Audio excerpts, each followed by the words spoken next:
Good evening all and welcome. Tonight we're going to be heading down into the basement for a truly chilling collection of scary stories. Don't forget, if you'd like your birthday shout out or just to support me and show a little love, feel free to check out my Patreon page for some exclusive perks, link in the description. But for now it's time to get comfortable and let the darkness take control. This experience happened last night, when I had to go check on our rental property an hour away. My wife got a notification at around 10 PM that there was movement detected from the cameras we had set up in the rental property to keep an eye on the place until we can get it rented.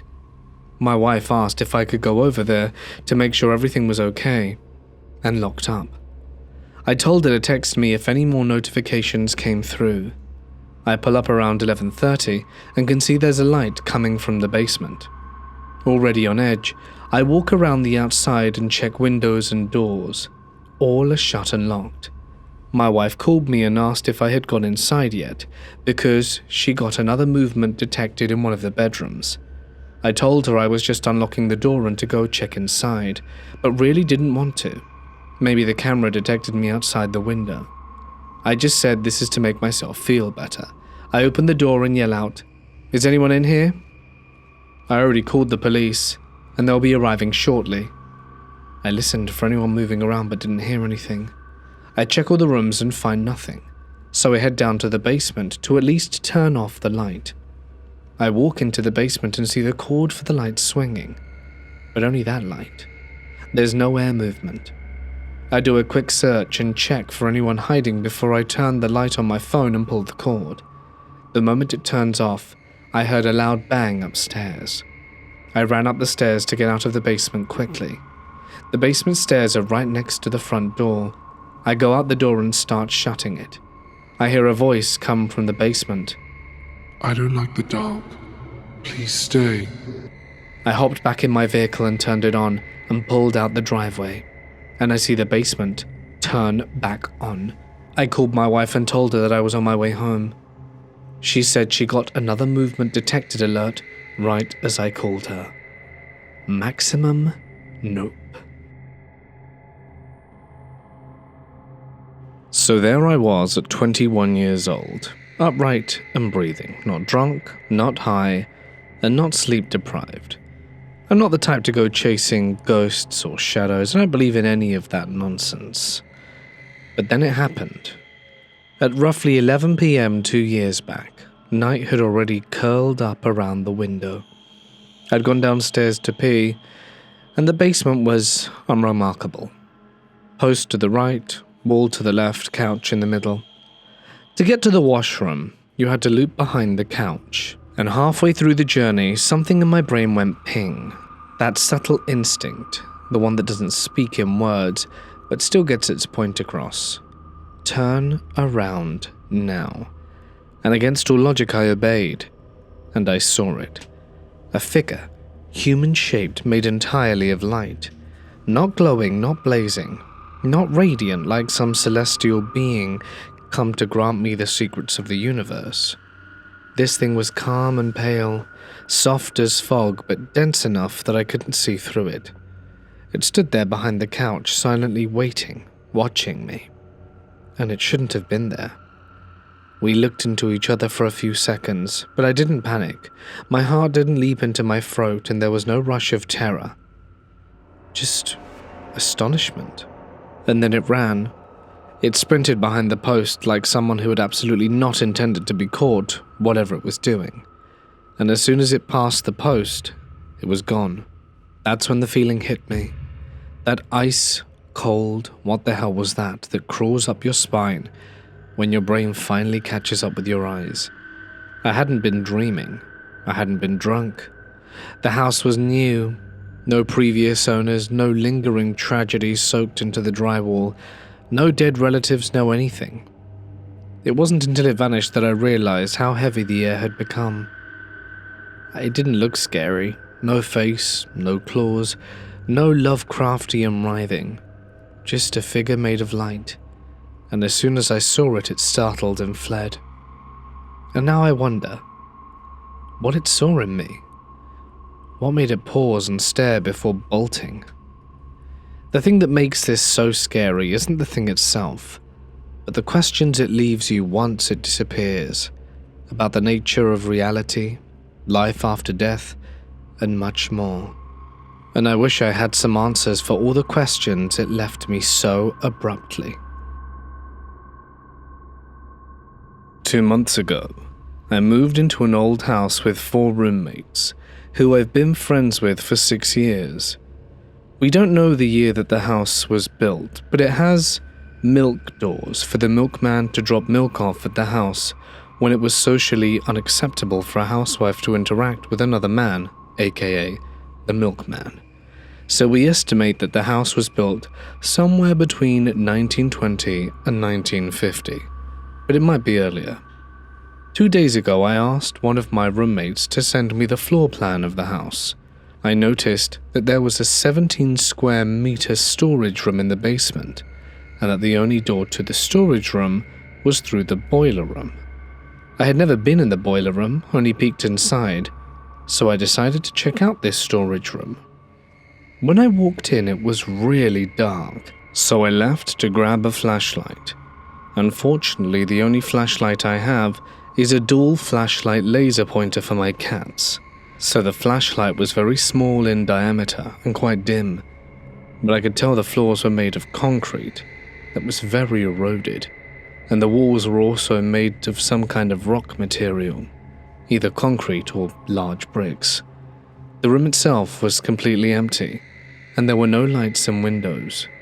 When I shined the light at the furthest wall about 5 meters away from where I was standing, I saw some wooden art thing hanging on the wall. I can't remember quite what it looked like, but I believed it was square-shaped, containing some geometric pattern, and I vaguely remember something unique, like a figure or larger symbol, to be somewhat in the center of this art-like thing, or maybe slightly higher than the center. At this point I was somewhat freaked out, so I immediately decided to leave, and when I stepped through the doorframe into the boiler room, I stepped in a puddle. I was somewhat confused, because it would have been very difficult to miss before. I had walked through that area 3 times already, but the leak seemed to be coming from the hot water heater, so I decided it was normal, and went to bed.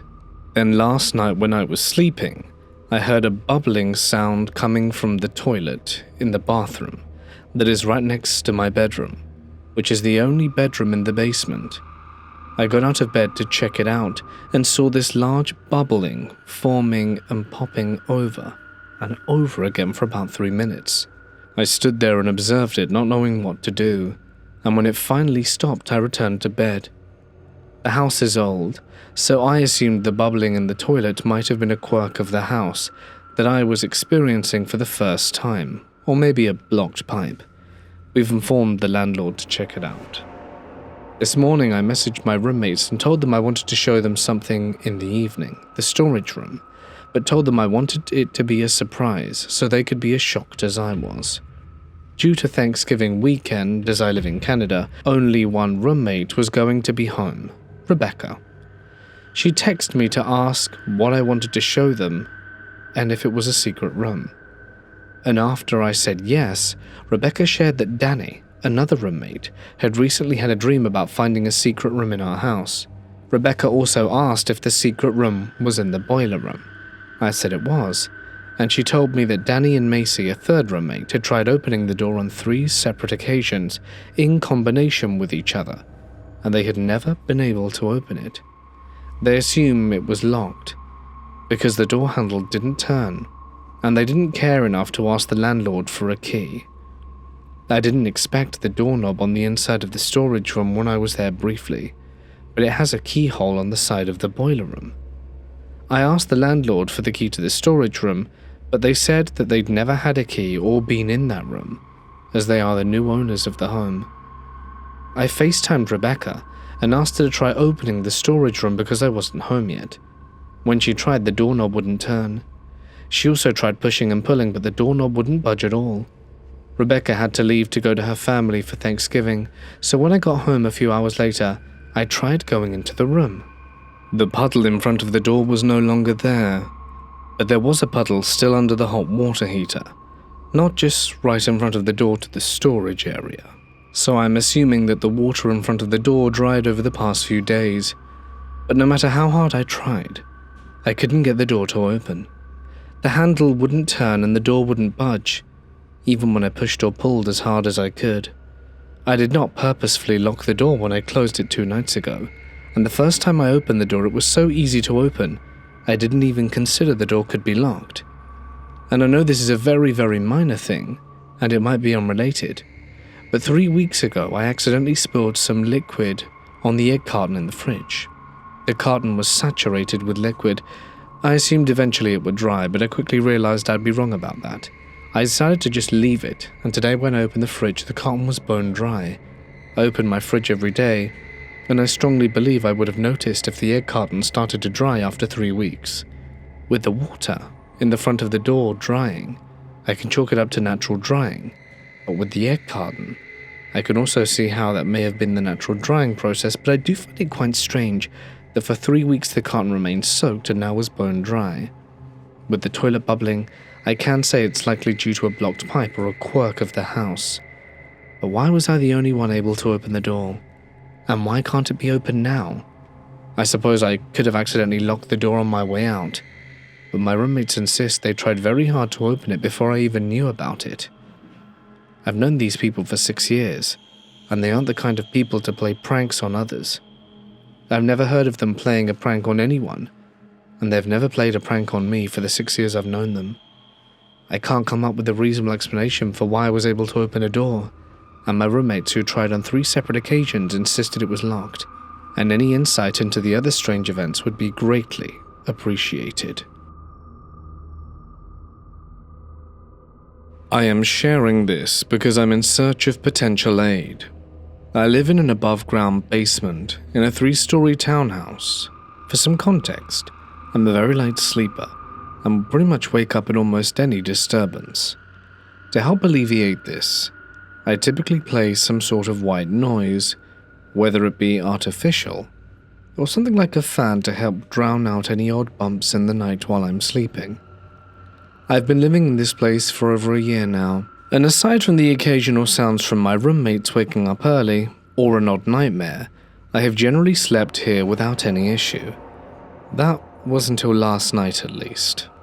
I had gone to bed around midnight, which is typical of me since I'm a night owl at heart. I was sleeping soundly, when suddenly I was awoken by something. I began to sit up in my sleepy state to try to more clearly understand the sound that I had just heard, when it repeated itself a second time. It was an incoherent whisper that I heard clear as day, coming just a mere 4 feet from my left from the closed window.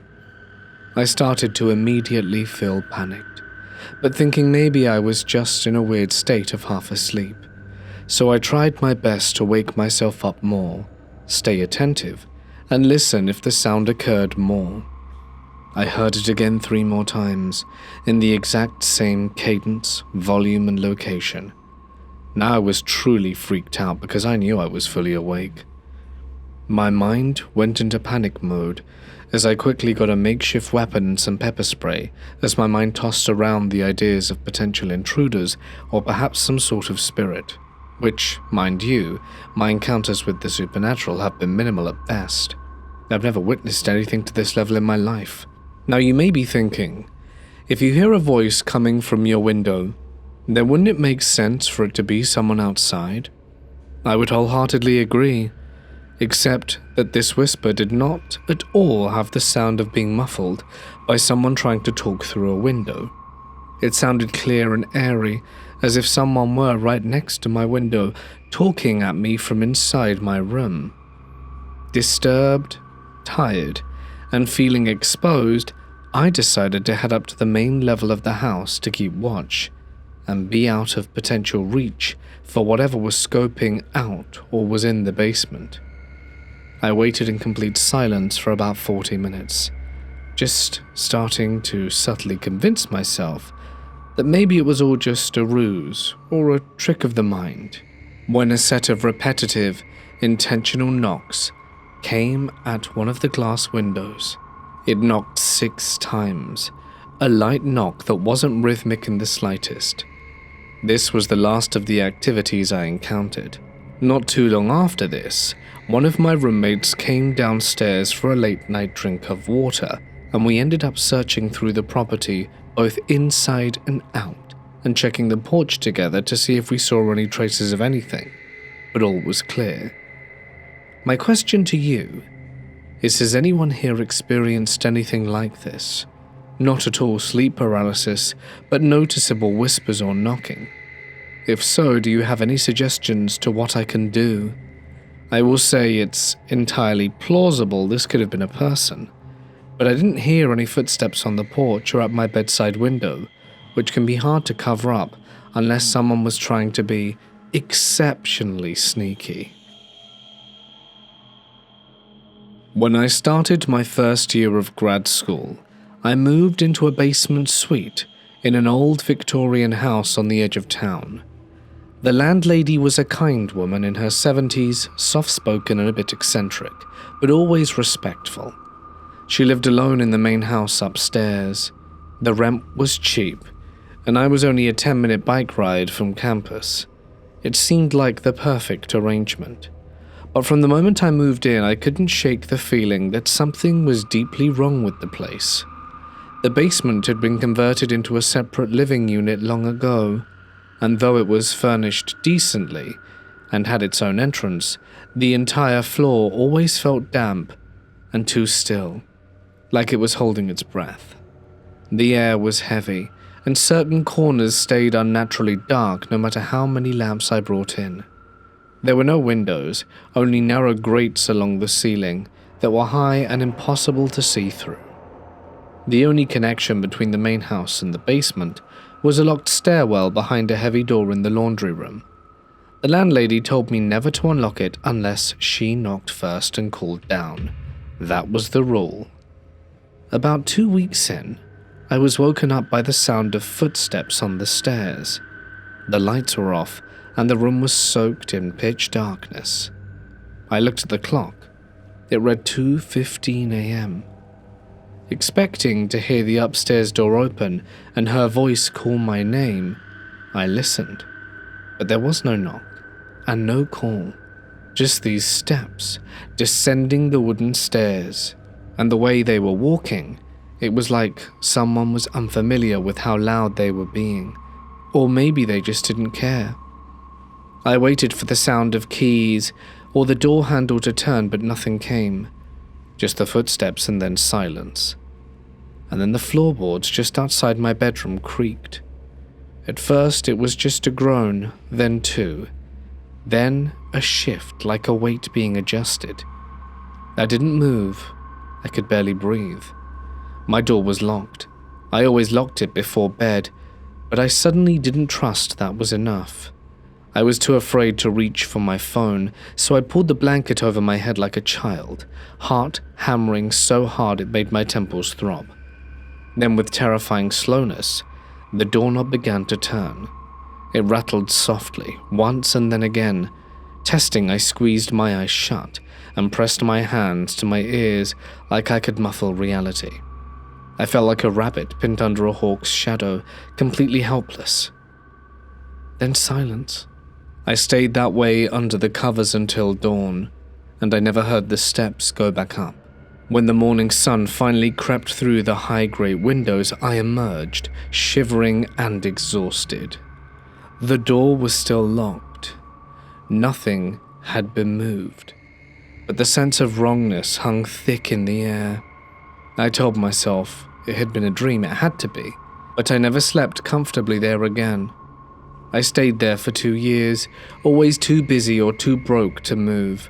I stacked furniture in front of the stairwell door most nights and kept a flashlight and kitchen knife under my pillow. I learned to function on about 4 hours of shallow sleep and a few cups of bitter coffee. The night of my graduation, I booked a hotel downtown. My parents couldn't fit in the apartment anyway, and I didn't want them anywhere near that place.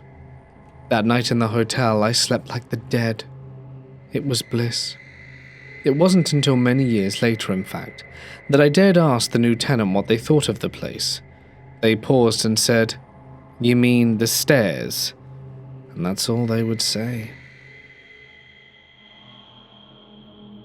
A few years ago, my wife and I rented this 2-story house with a basement on the outskirts of town. It looked normal enough from the outside. Nothing about it screamed haunted. The neighborhood was quiet, sleepy even. But from the moment we moved in, something about the house felt wrong. It was subtle at first, almost like a shadow lurking just beyond the edges of sight. One of the first strange things we noticed was a sound we could never explain. Every single morning without fail, at exactly 8:30 a.m., heavy footsteps would echo from the second floor, slowly descending down the creaky wooden stairs into the basement. No one was ever around, no guests, no neighbors, no pets. Just these slow, deliberate footsteps descending into the depths below. We'd listen, frozen in place, wondering who or what was walking those stairs. It didn't take long before we started exploring the basement more thoroughly, desperate for answers. That's when we found it. A hidden room. The door was old, almost invisible behind some hanging sheets of plywood, like it had been deliberately concealed. When we pushed it open for the first time, the air inside was cold and thick. I remember my wife's phone suddenly cracking to life in her hand, and static blasted from the speakers at an ear-piercing volume with no apparent source, then cutting off as suddenly as it had started. We exchanged uneasy glances but said nothing. The night before our wedding, a close friend of mine came over to hang out. We smoked some spice, synthetic weed or so we thought. That stuff was a nightmare. I'm lucky to be alive. But he started telling me about a ghost that had been following him around the house, whispering for him to leave. He said it left scratch marks on his arm, deep gouges, and I laughed it off at first, chalking it up to the paranoia or the weed. But then things got serious. Later that same night around midnight, we heard a sharp knock on the balcony on the second floor. Both of us froze, hearts pounding, and we crept upstairs and looked out into the darkness. There, pacing slowly, was a figure, human shape but not human. It felt like a faint shimmer of electric energy wrapped in a barely visible form, like one of those plasma lighting globe toys you can buy at Spencer's, but far scarier. It pulsed and flickered, shifting in and out of focus. We couldn't see any face, no features, but it moved with eerie purpose. I want to be absolutely clear about this. It wasn't just me hallucinating or seeing things. My friend saw it too. We were standing side by side, staring at the same apparition at the same time, and neither of us blinked. Neither of us doubted what we were seeing. Then, to our complete disbelief, it spoke, not with words, but with a chilling presence. It wanted to come inside. Against every instinct and all common sense, probably because we were still under the haze of that terrible spice, and we said yes.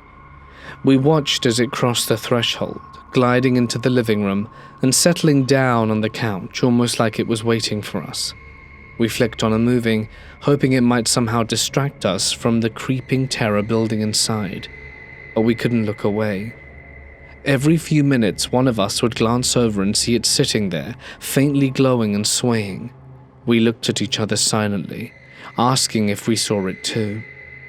We began to test it, moving around the room, watching it as it followed or shifted its position exactly where we expected. At one point I walked behind it and the air grew icy cold. It didn't flicker or vanish.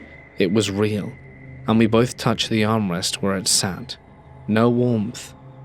It was strange. We both knew we were losing our grip on reality, but somehow the shared experience kept us tethered. If it had been a hallucination, why were we able to point out its exact location independently and agree perfectly every time? Why could we both see it clearly and unmistakably? Hours passed in that silence. Finally, as exhaustion took over and fell asleep, the figure slowly faded away, disappearing like mist in morning sun. After that night, the footsteps upstairs stopped. The hidden room door remained closed and untouched, but the memory of that shadowy visitor remained. We moved out soon after anyway, and never went back. But I do wonder what the hell that was. About 4 years ago, I used to travel for work all over the province. Occasionally I would work in the surrounding towns of where I grew up. I would stay in a house where my step-grandparents used to live, but my brother owns it now after they both passed away. A lot of their stuff is still there, furniture and other belongings. My brother was barely ever there, so he didn't mind me staying there while I worked, and as it was free lodging, I figured why not. Now, my step-grandfather was not a good man. In fact, the reason I moved away was because there was a court case where he pled guilty for child molestation, and I was placed in foster care and moved to a new city. So I felt uncomfortable being in that house in the first place. But he was gone, and I was older now, so I gave it a try. The first day in the house, I took a tour. I closed my brother's bedroom door, and same with my nephew's, and set up camp in the living room. Then I went into the basement to turn on the water and heat. When I went down there, I snooped around a little, just a bunch of boxes and their old stuff. Nothing caught my eye. I headed back upstairs, closed the basement door, ate supper, and went to work. When I came back around 7 hours later, the bedroom door and basement door were open. That was odd. I told myself it must have been me and I forgot or something. I tried to rationalize it. I carried on with work, then settled in to watch a movie before bed. I tried to rationalize it. Made myself some food, did a bit more work, then settled in to watch a movie before I went to sleep. As I was lying, I felt like I was being watched. I got up and put sheets over the deer heads my brother had on the walls, but the feeling of being watched didn't go away. I didn't sleep much that night, but I didn't hear or see anything. The next morning I closed the door again and locked the basement door. The basement had a lock on the outside, as if someone was in the basement and they couldn't get out. I went to work. 9 hours or so later I came back, and all the doors were open again. Weird. I knew I had closed them this time. I went and wandered the house again, looking in all the rooms and braving the basement again. I didn't see anything weird, but had a bad feeling in the basement. I went back and tried to relax. That night I heard some noise in the basement but wasn't brave enough to go down at night. The next day I had a plan. I tied the 2 bedroom doors shut, as they were in a corner, so I tied them together so neither could open. I locked the basement door and put a few cases of beer my brother had in front of the basement door and went to work. After work I returned. The beer bottles were moved to the side, and the basement door was open. Again I looked at the rope. It was untied, and the bedroom doors were open. I was freaked out, and drove the 3 hours back to my home city. I was telling some friends about how the house just didn't feel right, and I was worried my step-grandfather's spirit or something was still there. One friend was intrigued, and one thought I was messing with them. The next day we packed up a Ouija board, candles, sage, and a few other bits. I brought those 2 friends, one skeptic and one believer. We drove the 3 hours there. I gave them both a tour of the house, and we set up camp in the living room. After we got the board ready, we started, and we find that there's a spirit attached to an object in the basement.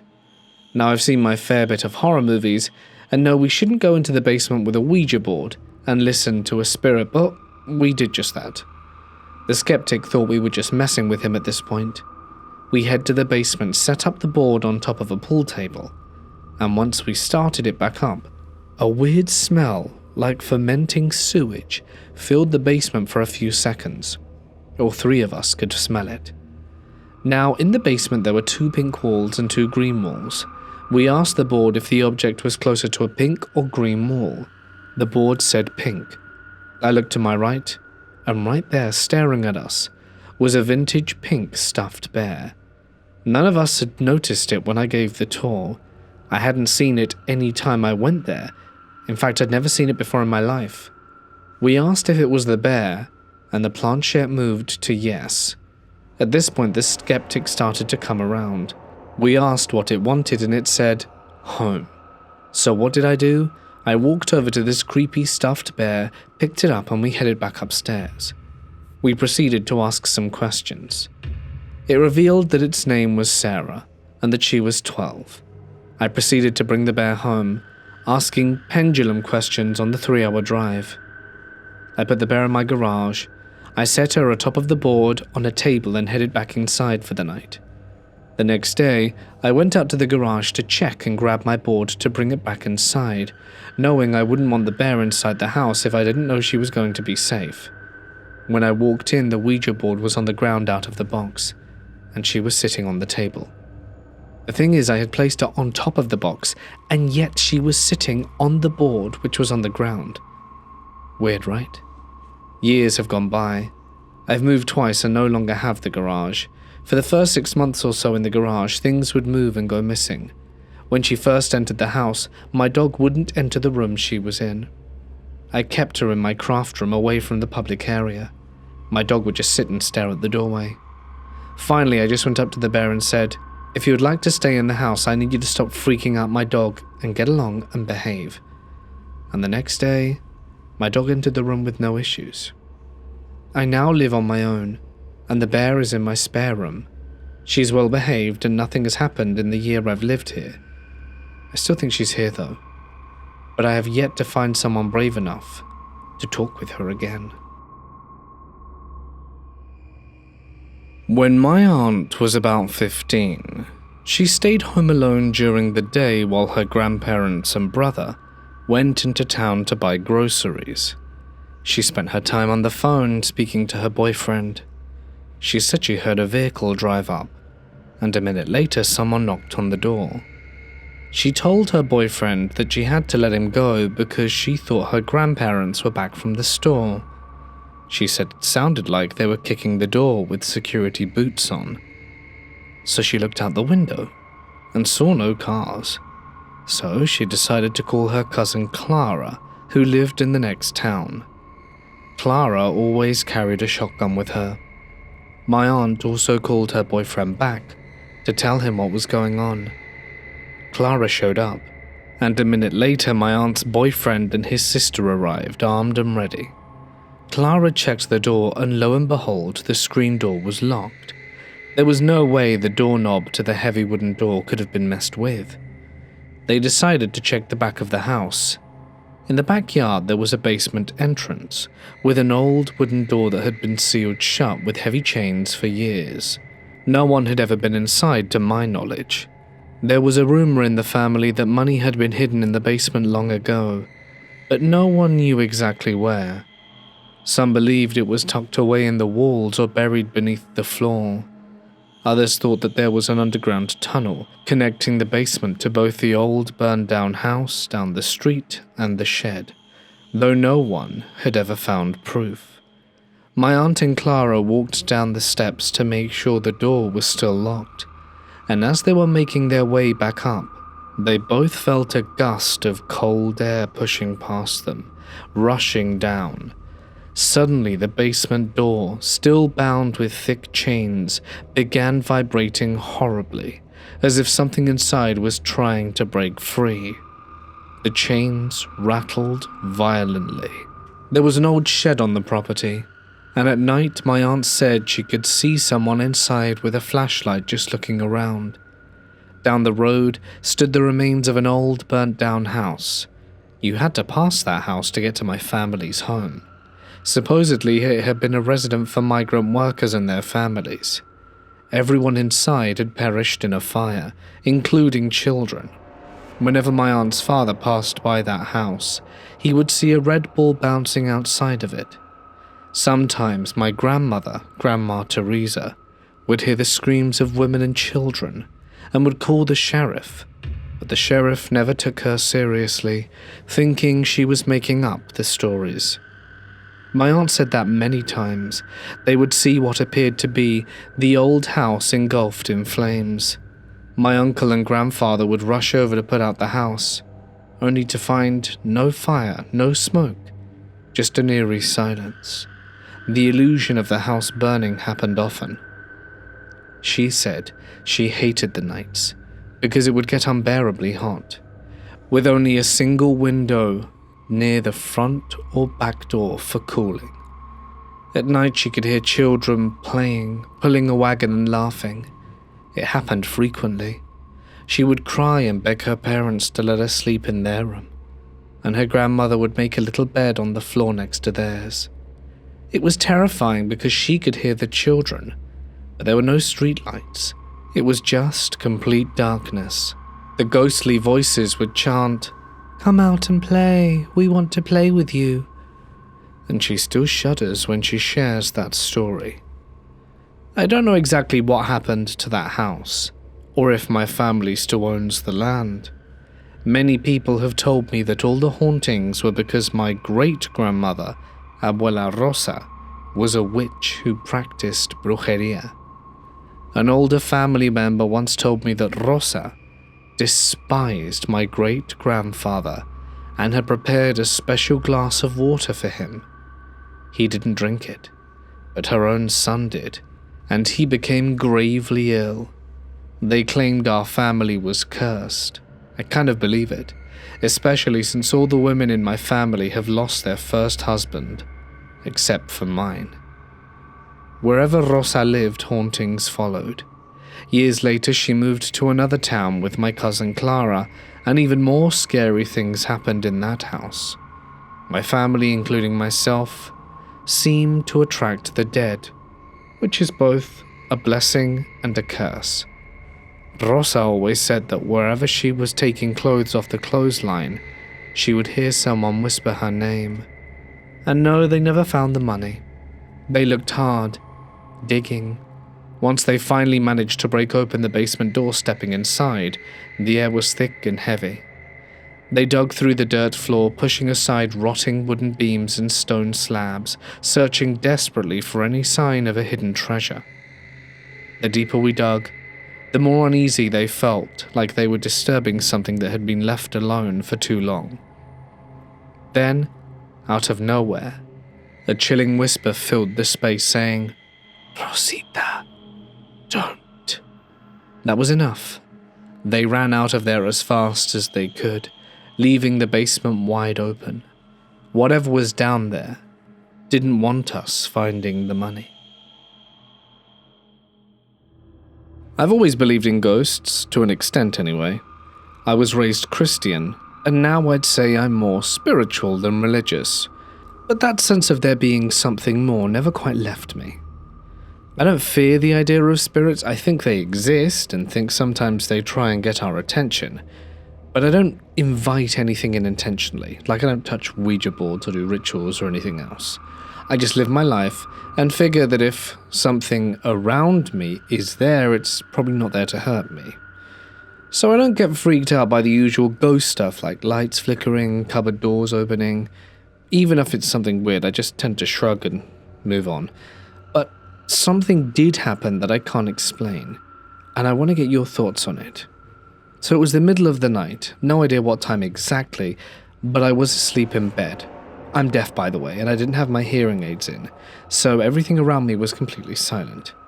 I am profoundly hard of hearing, and once those aids are out, I only pick out the loudest, deepest sounds, like thunder crackling right outside the house.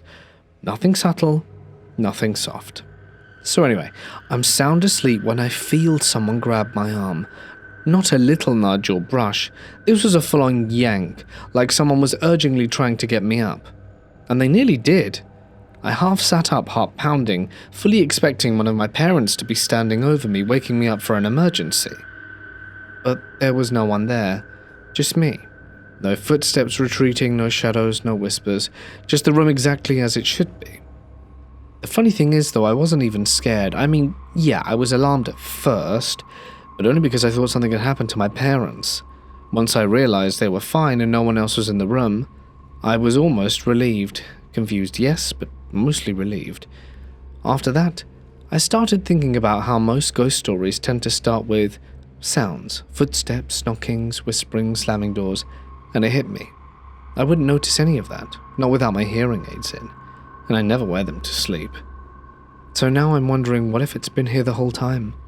What if the spirit or ghost or whatever it is has been knocking things over or been tapping on the walls or opening closet doors and bathrooms for months trying to get my attention, and I just haven't heard it because I can't?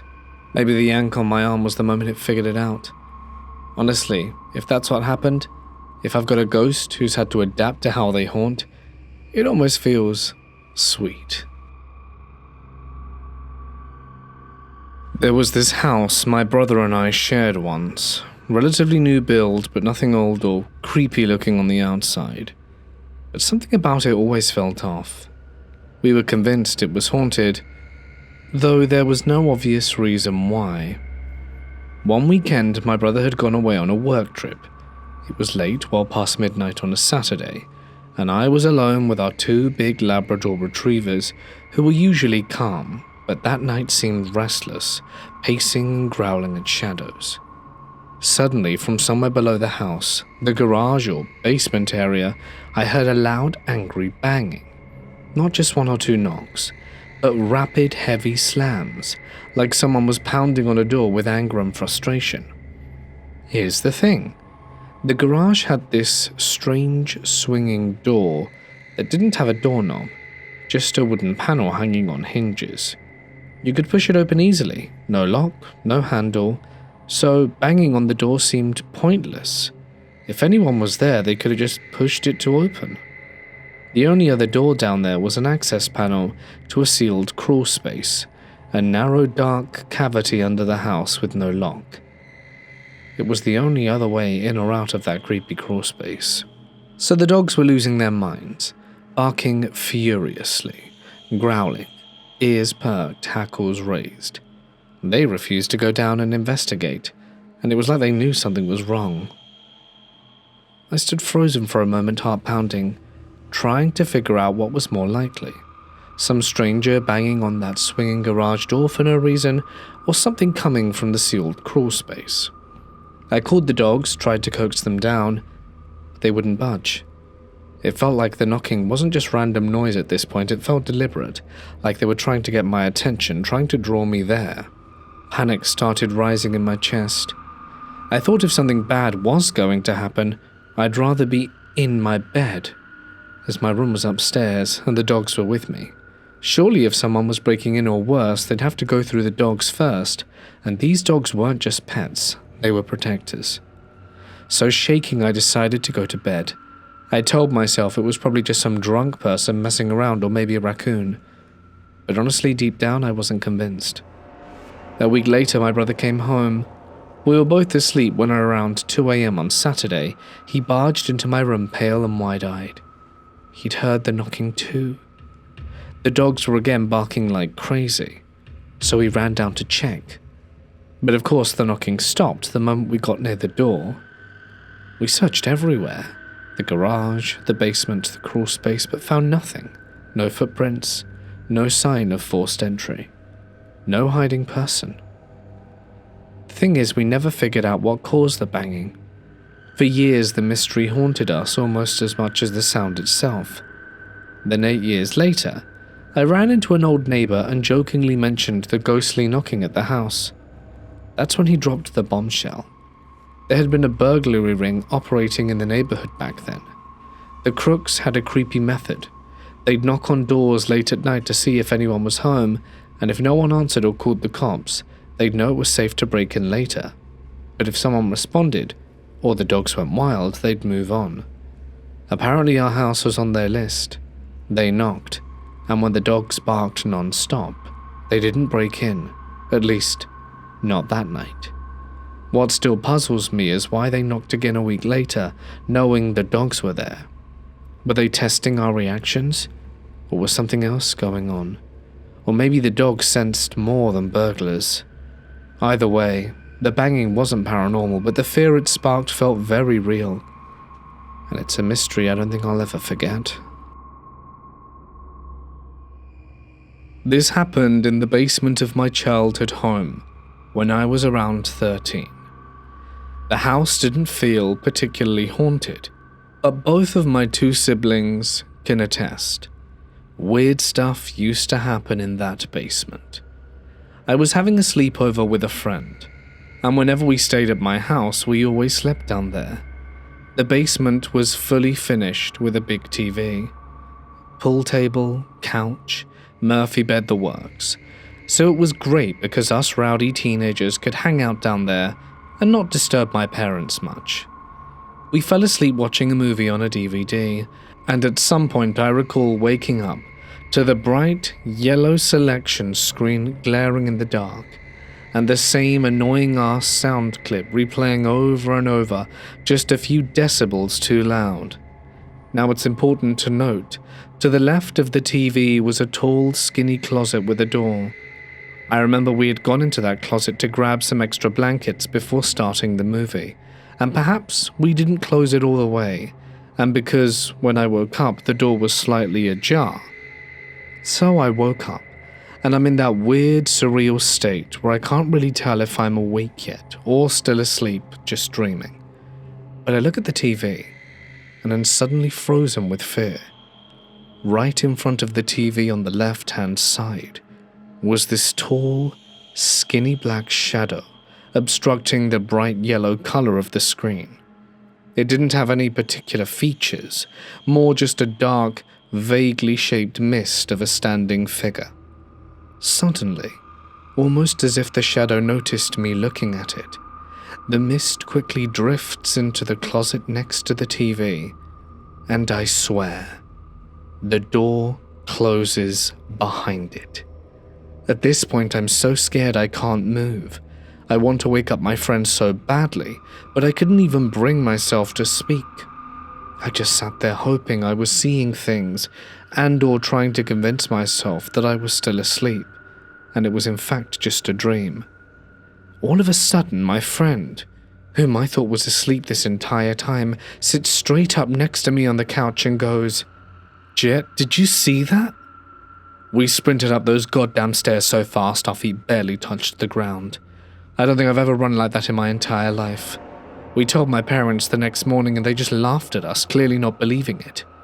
But when I told my siblings the same story, they both just shrugged. Each responded similarly with something along the lines of, "Weird stuff only happens down in the basement." In December 2020, my husband and I had a burst pipe in the basement of our nearly 100-year-old home. My husband was working on getting water out of the basement, and he had me stay upstairs as we only had one pair of waterproof boots, and we had a very anxious dog. He had been down there for a while, and I knew he would eventually have to go to the hardware store. But while I was listening for him to leave, I was reading while cuddling our dog. After an hour or so, I heard my husband calling my name and the sound of wet boots on the hardwood floor. So it sounded like, "Sarah, yeah?" Followed by about 3 to 5 seconds of silence. "Sarah, where are you?" "I'm in the bedroom, right where you left me." I hear the footsteps coming down the hallway, then stop in front of our door. At this point, my very large dog got up and stood over me and growled in a way I'd never heard him do before. His fur was on the end and he stared intently at the door. "Where are you?" Before I could respond, the doorknob began to twist and twist. The doorknob kept turning but never opened. The dog at this point was going absolutely crazy, growling, and now has himself between me and the door. Just as I thought the door was going to open, the dog barked, and the door stopped. There was no noise or retreat of voices, all was quiet. And after about a minute I got a text. It was my husband, texting me and asking me if I needed anything while he was out. When I checked his location, he was over 35 minutes away at the hardware store. I freaked the hell out, pushed the dresser in front of the door, and checked all of our exterior cameras, and no one had come in or out, other than when my husband left. I still don't know what it was. I've gotten mixed reviews of mimics or just passing spirits, but what do you all think? And it's never happened since, or again. Back in 2018, we bought a 1928 duplex. Super quaint and cute, right off the bat. The house felt different than all the others we had seen. During settlement, the previous owners said, "If you take care of the house will take care of you." while my father and brother proceeded to junk up the house. Food left out, things all over the place, soda cans on the ground. This was very abnormal behavior, but my father was recently divorced and in depression, to his defense. We started to notice strange things around the house. A mixing spoon popped up out of a very deep bowl and landed in the middle of a kitchen floor. A shadow figure would be seen going through the house. One particular day, my brother called me freaking out. He said soda cans were rolling across the floor violently on their own, and he saw an old man sitting in the chair on the back porch. He even called the police. A week later, my father saw an old man standing in the sunroom dressed in sweatpants and a grey shirt. As my father's depression got better, and I continued maintaining the home while he no longer junked it up, things calmed down. The house was clean. The house was calm. Only when we started painting did my grandmother see a shadow figure walk from my brother's room and through the banister of the steps. Then about 6 months later, our neighbor's demon child tried kicking in the front door because he claimed my brother had something of his. These kids were around 10 at the time, so my brother caved and let him in because he was terrified he would be hurt if he didn't. The neighbor kid searched all over the home for this specific item, and finally he went into the basement and came flying up the stairs yelling about an angry old man down there. He refused to ever even come up to our porch, even 3 years after, until he moved. One day, my father spoke with the previous owner and shared similar experiences. After talking to the neighbors and doing some property history lookup, we discovered that in the 1990s, an 86-year-old man named John died on the back porch after spilling something in the basement and opening the rear basement door for ventilation. John is who we had been seeing. We realized that John is a very friendly presence, and to this day, we still experience activity. I was on the phone with a friend when we saw a grey mass go from my closet over to the other wall and told my friend what had happened. I have since bought my own home and moved. My new home felt different, and I couldn't quite put my finger on it until I realized that my home lacks that energy. My dad's home itself feels like it's alive, as if the home itself is its own being. We would even jokingly sign John's name on cards. Whenever I stopped by, I always yell, "Hey John." John's cool. I miss him. My current home is the only non-haunted home I've ever lived in, and I dislike it. I've lived in other homes, aside from John's house, that had some very negative energy, which is a whole nother story. But John's a really cool dude. We need more Johns in this world.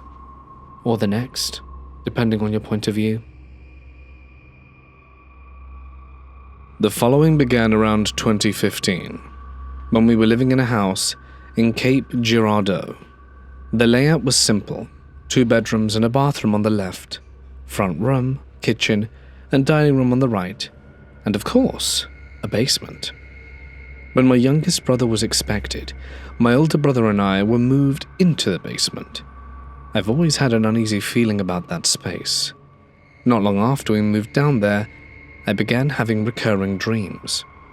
In them, I'd be going about my day in the basement, when I'd suddenly start floating, and then be violently flung into a wall or the floor.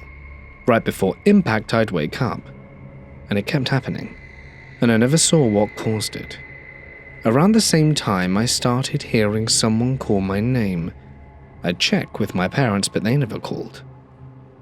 When we moved into our current home, my stepdad installed cameras around the house. One day, we were watching the feed from my bedroom that my youngest brother and I shared. The camera was aimed at our bunk bed when we saw a shadow, shaped like a quadruped, crawl from the top bunk and vanish before hopping off the stairs. My stepdad saw it too and told me to ignore it. He once mentioned he has a spirit attached to him that feeds off negative energy. About a year ago, my brothers and I were eating at the table while our parents were in the front room, when we suddenly heard a strange noise, like someone gagging and trying to talk, coming from our parents' room. It wasn't either of our dogs, and my stepdad told us to ignore it. Just last month I was lying in bed half asleep when I heard a soft, gentle man's voice say, "Here." I opened my eyes, looked around groggily and saw no one. There couldn't have been anyone else around, since the other side of the wall is just a sealed storage area. A few weeks later, something similar happened. I was more awake that time, and although I forgot what the voice said, it shook me fully awake, and I looked around in confusion to see nothing. A few days ago, I had a dream where Michael Jackson leaned over me and handed me something. I woke up just as I took it. I told my mum, but she didn't know what to make of it. Today at around 2:15 p.m., I walked into our bedroom and noticed it was much colder than the rest of the house, even though it was warm outside. I stepped into the hall, warm. Back into the room, cold. About an hour later, it had warmed back up. Around the same time, a small air freshener can fell into the washer. It had been sitting on a shelf above the dryer. The way it landed didn't make sense. It shouldn't have fallen to the floor. Every now and then I still hear someone call my name, but no one ever did. And I'm starting to think we have a ghost, one that doesn't mean any harm, but that doesn't want to be forgotten. This happened recently, and I still can't wrap my head around it. It wasn't a dream, a prank, or a kind of illusion. Multiple people witnessed it, both inside and outside the door, and to this day none of us can explain it. So here's what happened. A group of people I know went into a creepy basement. The basement door was open when they entered and the lights were on. But once they were inside, they found themselves completely locked in and couldn't get the door open from their side no matter what. Me and a friend were upstairs. We heard them call out that they were stuck and couldn't get out. We figured the door had just jammed, so we went over to help. And here's when things get weird. As we approached the basement door, the group inside later told us they could hear us coming. They were standing about a meter from the door facing it, waiting for us to open it. I pushed on the door and it didn't budge at first, so I shoulder checked it to get it open. It made a loud thud, not a subtle sound, and my friend was right beside me the whole time. We opened the door slightly, maybe less than halfway, and what we saw behind the door made us both stop. Pitch black, no light at all, like a void. We both saw it and immediately felt like something was deeply wrong. There was this intense gut feeling, like you're not supposed to be looking into that. Like we were staring into something we weren't meant to see. We freaked out and ran. I'm not exaggerating, we literally ran away from the door. At the time, we honestly thought, maybe they're trying to scare us, maybe this is some elaborate prank. But after we talked to them later, we realized they weren't messing with us at all. And here's the part that really scares me. The people inside said the lights were on the entire time. They were staring at the door as we opened it, but they said they never saw it move. No change in lighting, no shift. They did, however, hear us approach and hear us running away after we saw what was behind it. We still talk about it sometimes. It wasn't just creepy. It felt like we had witnessed something we weren't supposed to, like a glitch or a thin spot in reality. If you've ever experienced something like this, where sound, sight, and physical space don't line up, I'd love to hear it, because this still haunts the hell out of me. Back when I was younger, I would sleep in my mum's room, which was our fully finished basement. It was a large one side having a small lounge-like area including a couch, coffee table and TV, and the other side was her bed and a small bathroom. The basement led to the laundry room. It was a concrete room with the washer and dryer and a storage space as big as a room around the corner. My mum had placed a full metal clothing rack right by the doorway. It had no door, so you could always see into it, which is important for later. I would see these shadowy figures, 3 to be exact. They each had something defining about them. They all looked human-ish, but just shadowed. I remembered the one I would sometimes see in my own room, and was always waving, and he was taller than the other 2, bulkier almost. The second one had inhuman legs. It looked like he had really baggy pants on or something like that, and it would always be staring at me. The last one was smaller and skinnier, and would always be hiding in the laundry rack by the door. I was always told this was a recurring nightmare or sleep paralysis, and I believed that for a while. But I have aphantasia, which causes me not to dream at all. So what was it? You might think it was sleep paralysis, but that was disproven when one night I tried to sit up, because I couldn't with the shadows watching me. And it worked. This was particularly odd because, during sleep paralysis, you're supposed to be unable to move. And I could do just that. And it's not something I made up, because my mum asked me about it next morning. I don't know what to make of all of this, but I know deep down they were real. And after we moved, I never saw them again. I had lived in this apartment for a total of 3 years. For the first year and a half, I lived there with my ex-husband. My best friend found the apartment for me. Her sister was breaking her lease and was looking for someone to take it over, and I was desperate to move out of my husband's mum's house and for us to finally have our own space. And so we decided to take on the lease. We divorced about a year and a half after moving in. While my ex lived there, nothing much happened except for one thing neither of us could explain. For context, the layout of the apartment was as follows. It was on the 2nd floor, and as soon as you walked into the apartment, on your right was the kitchen, which was open to the living room. As you walked past the living room, you'd enter a long hallway, and on the left wall of the hallway there were 3 doors, 2 leading to 2 bedrooms, and the last door was on the left, a bathroom. At the very end of the hallway was a final door that led to the laundry room. My ex had a gaming computer situated in the living room, and I used the spare bedroom as an art studio and had my own little desk in there with a laptop to watch YouTube while working on projects. My ex taught me proper computer etiquette, so I always made sure to shut my computer down and didn't just leave it on constantly. My ex had 2 cats, and anyone who had a cat knows they love to jump up on surfaces and cause trouble. And so to avoid this, I always kept my studio closed when I wasn't in there. One night I remember waking to what sounded like my ex's gaming computer playing some sort of video. I assumed maybe one of the cats had jumped onto his modem and accidentally turned it on. In and out of grogginess, I brushed it off and just drifted back to sleep. However, upon my ex having woken up early for work in the morning, I realized it had been my laptop that had been turned on, because I realized he was going into my studio to turn it off.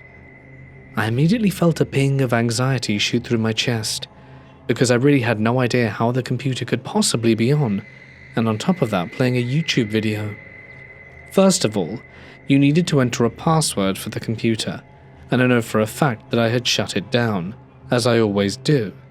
Finally, my art studio door had been closed for a few hours before we headed off to bed. If I had by chance left my laptop on, loudly playing YouTube videos, we would have heard it before drifting off to sleep, and subsequently would have turned it off. So neither of us could really explain that, and it was just pretty strange. But nothing really happened after that, so we just kind of forgot about it and thought maybe my computer was somehow acting up. However, once we got divorced and my ex moved out, this is when things really started to get crazy. My ex took his cat with him, and so it was just me and my dog in the apartment. My dog has always slept in the bedroom with me. She has never slept out in the living room through the night, and I always got the creepy feeling that I was being watched. I never felt 100% at ease while living there alone. I've never smoked cigarettes, and my friend's sister hasn't smoked cigarettes there either, and the smell of stale old cigarettes would always come and go randomly. Normally I would smell it in the laundry room, but sometimes I'd smell it as soon as I'd walk in the door or hallway. I could never explain where the smell was coming from. The hallway in the apartment always felt incredibly creepy. My friend told me that every time she came over there while her sister had lived there, the hallway always gave her the creeps too. But her sister had lived there for 10 years and swore she'd never experienced anything there. 6 months after the divorce, I began dating my current boyfriend. Sometimes he would spend a few nights over at the apartment with me, because quite frankly, I didn't like being there alone, and he didn't like the idea of me being there alone. Things had been happening that honestly had me wondering if someone was secretly living there. I lived in a really bad area where there are a lot of homeless people around, so maybe one had snuck in. I didn't really have any other explanation. I'd hear things rattling around the kitchen at night while laying in bed. The most terrifying thing happened while I was alone in bed. I have a Great Dane, and she sleeps on her own futon bed, which sat at the foot of my bed. She's super laid back, and when she's asleep, she's out. Nothing waking her, especially in the middle of the night while we're both asleep.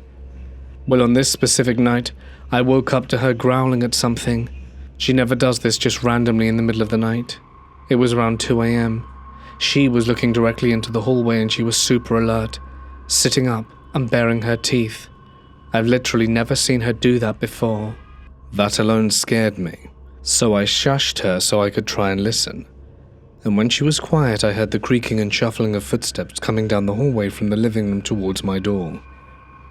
I was absolutely shaken with fear. I was fully believing that someone was in my apartment. My heart was pounding out my chest.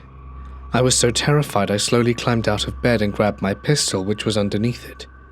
I listened a little more and heard footsteps proceeding closer, and my dog continued growling. I walked towards my doorway, which was open, and I hate to say that I was fully expecting to see someone in the hallway. The person who I suspected had been living in my apartment secretly for months. But as I turned around, in my doorway there was absolutely nothing. I was relieved for a minute, but then it hit me to check the rest of the apartment. I did that, and after finding nothing, I made sure all of the windows and front door was locked, which they were. I think it goes without saying I had a lot of trouble sleeping for the rest of the night. My boyfriend didn't experience anything nearly as much as I did, but he believed me and had some experiences of his own. Randomly waking up in absolute panic in the middle of the night for no reason, with a feeling of absolute dread, like someone is in the room with you. It all came full circle when one night I heard what sounded like the silverware drawer opening suddenly and slamming shut while in bed with my boyfriend. I didn't even get up to check and see what it was. At this point, we were really just trying to ignore everything. However, that morning I was going down to the first floor to get my mail. I lived above a restaurant, and I was friendly with the owner, but we never really spoke much. I happened to run into him and we started small talk, and I told him I was moving, and he was like, "Really? Wow." And then he asked if I had ever experienced anything while living there. At first I thought he meant just with people in the alley harassing me, and I said, "Well, sure, people go through my trash sometimes." And he stopped me and said, "No, I mean things you can't explain in the apartment." My face went white, and I told him, as a matter of fact, yes, and asked why he was wondering. He told me he had customers and employees who had experienced things, and they had seen apparitions in the restaurant. He said he had experienced things like cans of food flying off the shelves, and just the really heavy, eerie feeling of being watched.